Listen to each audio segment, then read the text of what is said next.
Chers auditeurs, bonsoir. Cela fait bien longtemps que je n'ai pas publié de vidéo, mais l'actualité politique intense de ces dernières semaines me fait rompre le silence. 14 octobre 2025, 20 heures. Ces dernières semaines, on a beaucoup entendu parler de dissolution, de censure, de démission du président de la République. La démission du président de la République, je n'y crois pas. Qu'importe si en mon fort intérieur, j'y suis favorable ou pas. Là n'est pas le sujet. Il y a eu un précédent de démission d'un président de la République sous la Ve République, c'est la démission du général de Gaulle en 1969. Mais prenons bien en compte les éléments suivants. Le général de Gaulle allait atteindre les 80 ans. Il était déjà rentré dans la légende, l'homme de juin 40, l'homme du retour en 1958. Il était sûr de lui, de lui-même, et son principe était le suivant, et la Ve République a été taillée sur mesure pour lui: je gouverne avec la confiance des Français. Si je ne l'ai pas, je m'en vais. N'ayant pas obtenu l'approbation des Français lors d'un référendum en 1969, le général de Gaulle démissionna. Il se retirait dans sa demeure privée de la Boisserie pour écrire ses mémoires et allait décéder peu de temps après. Aucun de ses successeurs n'a sérieusement envisagé de démissionner. Valéry Giscard d'Estaing, président de 1974 à 1981, lors des élections législatives de 1978, des sondages annonçaient la défaite de la majorité. Valéry Giscard d'Estaing, avant le premier tour des législatives, publia une déclaration à Verdun-sur-le-Doubs, se souviendront les plus anciens, où il dit la chose suivante: Français, si vous votez pour l'actuelle opposition, elle exercera le pouvoir. C'était donc un message très clair.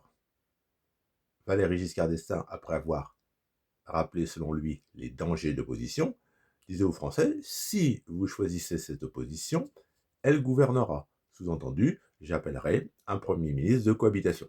Mais en 1978, à la surprise, la droite réussit à obtenir la majorité.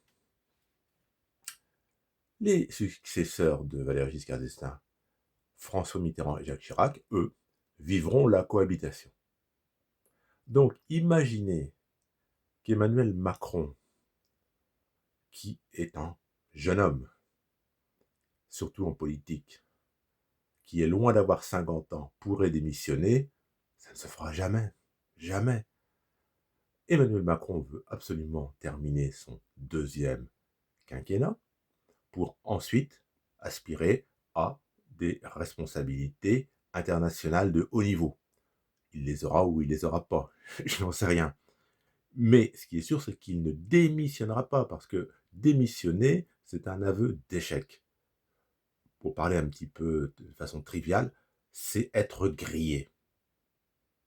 Donc, il n'y aura pas de démission du président de la République. Aujourd'hui, 14 octobre, M. Sébastien Lecornu, à nouveau Premier ministre, vient de faire une concession majeure: suspendre la réforme des retraites.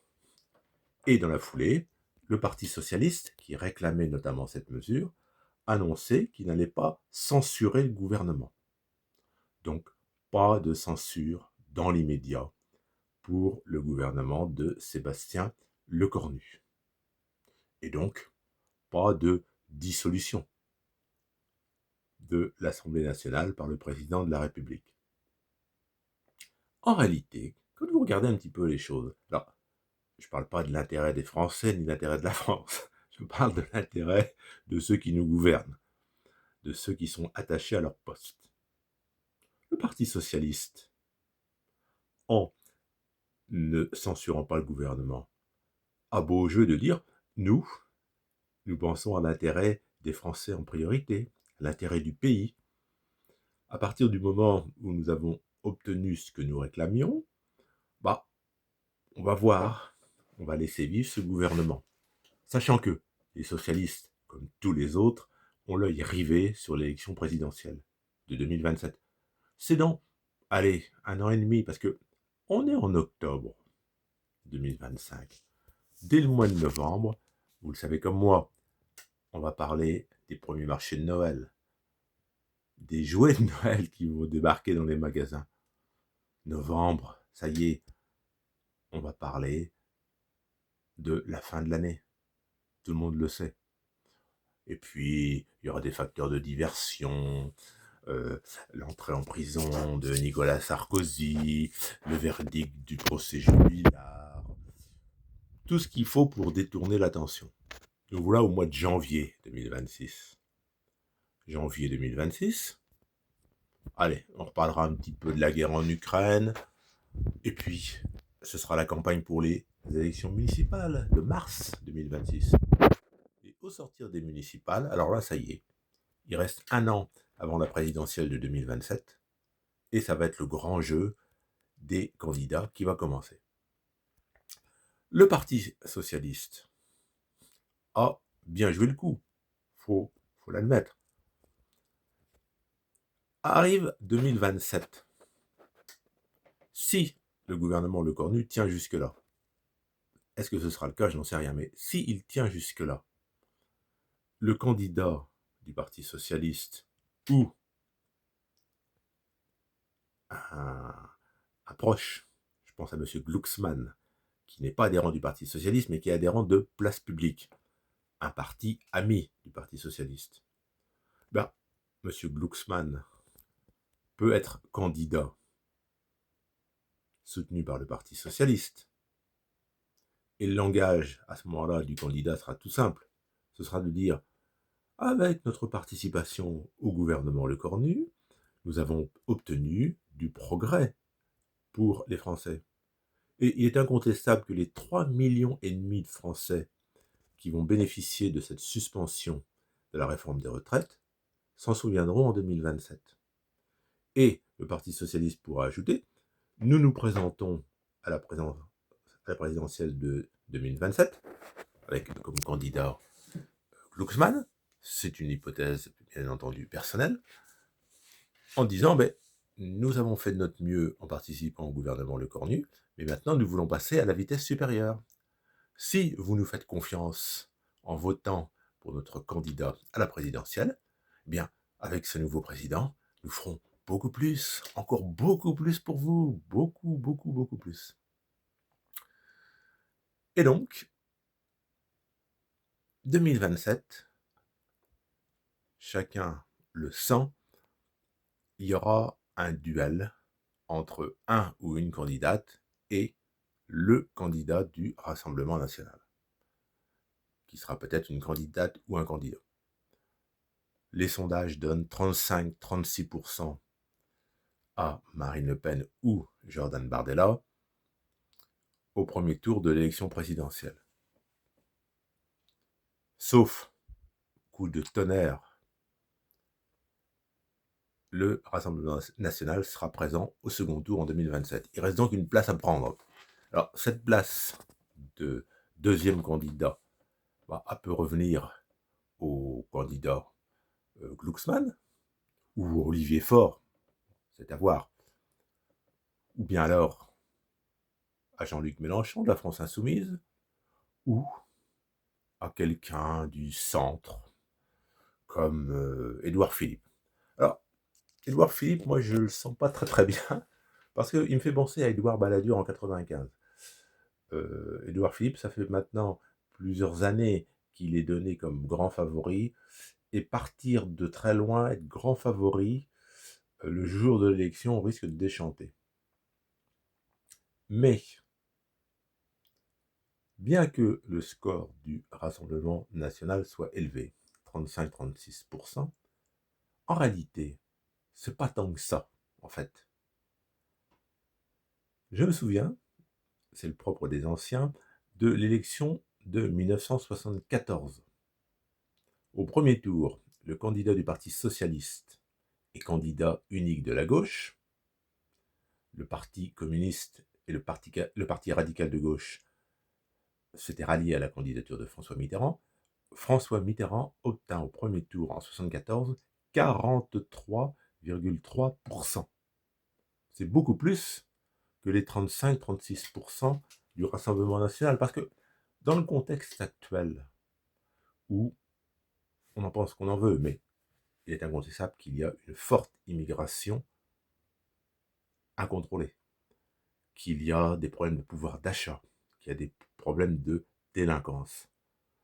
35-36% pour le Rassemblement national et son allié Éric Ciotti à la tête de l'UDR, bah, finalement, c'est pas un raz-de-marée. Donc, au second tour de l'élection présidentielle, un duel entre le candidat du Parti socialiste, que ce soit Glucksmann ou Olivier Faure, opposé à Marine Le Pen ou Jordan Bardella, ça risque, à mon avis, d'être très très très serré. Et il peut très bien y avoir une victoire du candidat socialiste de très peu. 51%, c'est largement suffisant. Je vous parlais tout à l'heure du premier tour de 1974. Je m'en souviens, j'étais jeune, j'avais 16 ans. J'entendais autour de moi les partisans de Valéry Giscard d'Estaing et ceux de la gauche.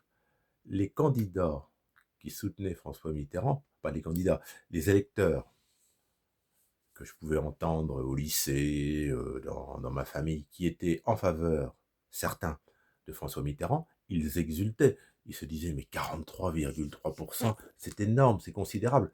Rappelons que 5 ans avant, au premier tour de l'élection présidentielle de 1969, le candidat Gaston Defferre avait fait 5%. Donc 43,3% pour François Mitterrand, c'était énorme. Et ses partisans voyaient déjà la victoire. À l'arrivée, douche froide, 50,8% pour Valéry Giscard d'Estaing. Et François Mitterrand dut attendre 7 années de plus avant d'être élu en 1981. Donc je pense que ça va être très très chaud au second tour de l'élection présidentielle de 2027. Si le candidat du Rassemblement national était opposé à Jean-Luc Mélenchon, je pense que Mélenchon serait nettement battu par le candidat ou la candidate du Rassemblement national. Si c'est quelqu'un comme Édouard Philippe, là aussi je pense que ce sera très très très serré du 50-50. Mais il y a quelqu'un, moi, que je vois bien émerger en 2027, c'est Sébastien Lecornu. Alors, vous allez me dire Sébastien Lecornu. Alors, je ne sais pas si vous avez regardé attentivement le théâtre, parce que c'en était un, le théâtre récent. Bon, Sébastien Lecornu est nommé, on sait que c'est un proche d'Emmanuel Macron, et stupeur générale, 14 mois après l'annonce de son premier gouvernement, il démissionne. Il vient au journal de 20h, il dit, écoutez, moi, j'ai pas d'agenda, hein, j'ai pas d'ambition personnelle, je suis un moine soldat, je suis là pour servir l'intérêt de la France, des Français. Le président de la République m'a nommé, j'ai répondu par devoir, et je remets ma démission parce que, en l'état actuel des choses, c'est pas possible. Et il est renommé comme la loi y autorise le président de la République. Le président de la République, il dit, écoutez, moi je vous renomme parce que je vous fais confiance. Mais cette fois, je vous lâche la brise, monsieur Lecornu. Vous pouvez faire un peu plus à votre guise.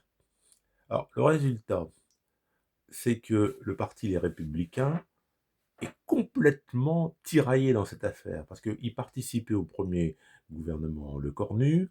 Bon, Bruno Retailleau s'est avéré très mécontent d'apprendre la présence de Bruno Le Maire, donc ça a été pour les Républicains un imbroglio, une confusion totale, ce qui n'est pas bon pour eux dans la perspective de 2027.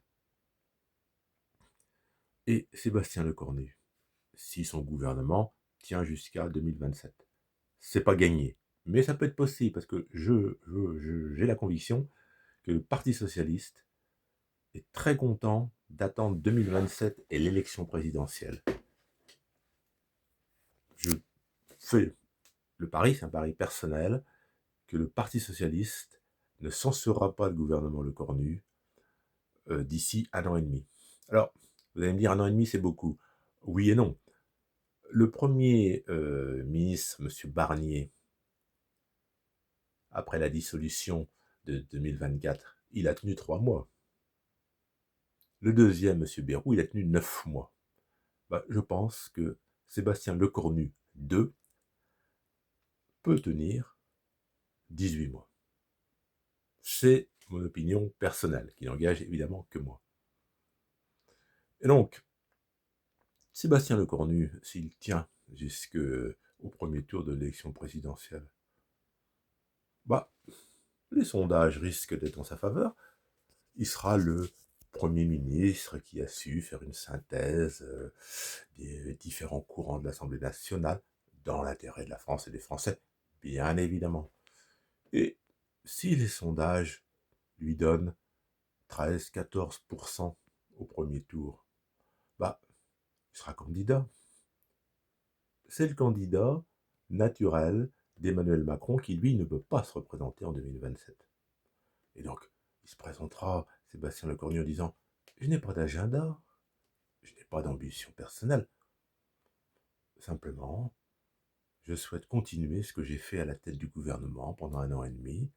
Et donc, oui, je me présente à l'élection présidentielle de 2027 pour continuer à travailler, à œuvrer pour le bien commun, car, répétera-t-il, je suis un moine soldat. Et ça peut plaire, ça peut passer. » Et, je le répète, les 3,5 millions de personnes qui vont bénéficier de cette suspension de la réforme des retraites risquent fort de s'en souvenir au moment de voter en 2027. Alors, vous me direz, il y a les déçus, donc les actuels retraités dont la pension ne sera pas revalorisée en 2026. À mon avis, on annoncera une revalorisation au janvier 2027, avant l'élection présidentielle. Est-ce que vous pensez sérieusement que les actuels retraités mécontents du gel de leur retraite en 2026 voteront systématiquement pour Jean-Luc Mélenchon ou même pour le candidat du Rassemblement national? J'en suis pas convaincu du tout. Et donc, je le répète, je pense que Sébastien Lecornu a des chances tout à fait sérieuses de se qualifier pour le second tour face à Marine Le Pen et Jordan Bardella. Et là, je pense aussi que ce sera très très serré. Ce sera du 50-50. Je pense que le débat entre les deux candidats, le fameux débat d'entre les deux tours, il méritera le détour. Voilà, c'était mon opinion, sans parti pris personnel. Je garde mon vote personnel secret dans la discrétion de l'isoloir, mais je voulais, en ces moments palpitants pour celui qui aime la vie politique, vous faire part de mon ressenti. S'il vous plaît, commentez, donnez votre avis, dites ce que vous pensez de cette situation qui est quand même particulièrement inédite et digne d'une pièce de théâtre. Bonne soirée à vous.